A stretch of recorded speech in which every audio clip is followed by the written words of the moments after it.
Read out loud articles has no affiliation with this article. Article: Mental Mechanisms of Groupthink Maintenance. How do we avoid seeing things that our kin or ethnic group does not believe in? Written by David M. Allen, MD. Posted July 28, 2020. One of the defining characteristics of groupthink is willful blindness. People often know things but choose to pretend otherwise in order to fit in with social groups. They lie to everyone, including themselves. They refuse to see any information that might call into question beliefs that help them to conform to the needs of the groups to which they belong. The paradox here: when you are motivated to avoid looking at something, you have to know where not to look. In other words, you had to have seen it. The reason that we do this has to do with natural selection during evolution. Conforming to the values and requirements of our kin group or tribe has high adaptive value. Genes that contribute to the survival of our clan, as opposed to those that only benefit individuals, are highly likely to be passed on. This process is called kin selection. While sacrificing oneself for a group, such as dying for one's country in a war, is not beneficial for individual survival, it does contribute to group survival. Nonetheless, it can sometimes backfire and actually harm a group's interests, as well as the involved individual in the long run. Pathological altruism. Mental mechanisms have evolved to help us lie to ourselves for these purposes. We also tend to assist our fellow group members in using these tricks on themselves. Groups as a whole also have several mechanisms for keeping certain information censored. They appear at the level of the individual, where they include the defense mechanisms described by psychoanalysts and the irrational beliefs enumerated by cognitive psychotherapists. They appear at the level of the family or kin group, where they are called family myths, and at the level of cultural groups, where they are called mythology.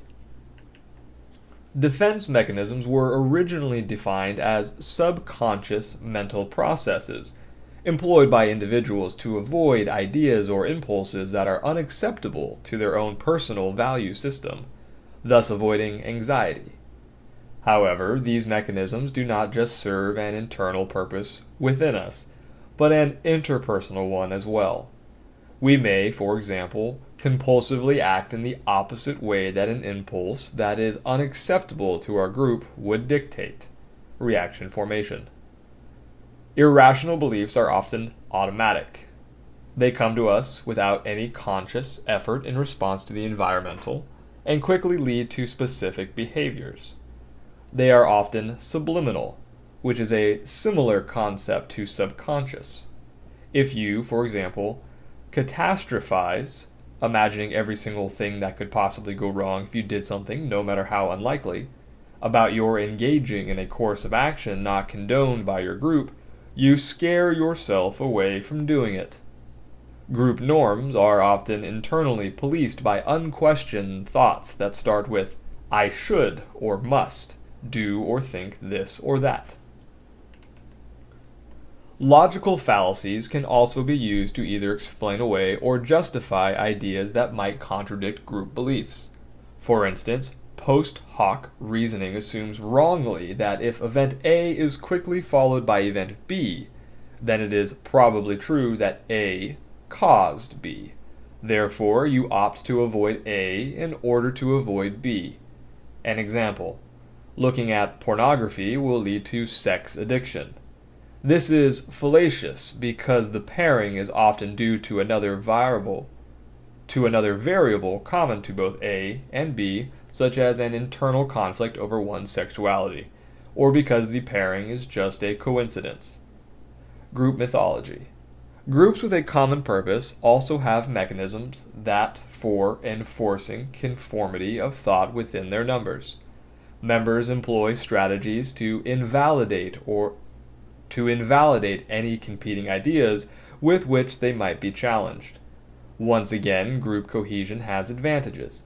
It often maximizes the group's chances of success, but these mechanisms can also backfire and lead to failure.